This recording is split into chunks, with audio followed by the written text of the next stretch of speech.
Ang alamat ng mabait na pusa. Noong unang panahon, sa isang tahimik na baryo, may isang pusang kulay puti na kilala sa pagiging mabait. Ang pangalan niya ay Muning.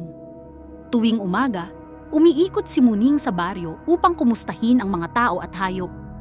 Matandang babae. Ay, Muning! Salamat at nandito ka na naman. Ang saya ng umaga ko. Muning, mahina at malambing. Miyaw. Mabuti po kayong tao kaya po ako nandito. Isang araw, may dumating na malakas na ulan at hangin. Maraming hayop ang nawalan ng masisilungan.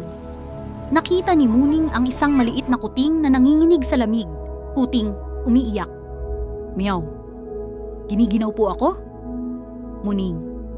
Huwag kang matakot. Sumunod ka sa akin.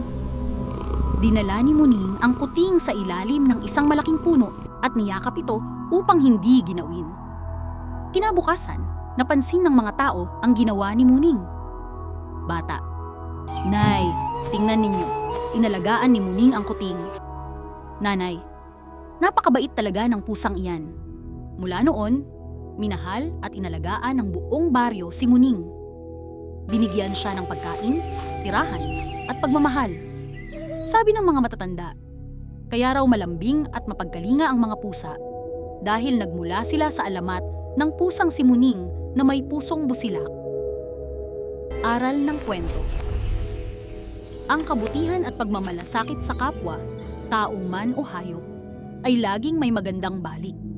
Ang mabuting puso ay nagbibigay ng init at pag-asa sa iba.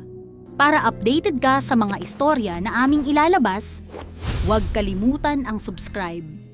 Maraming salamat!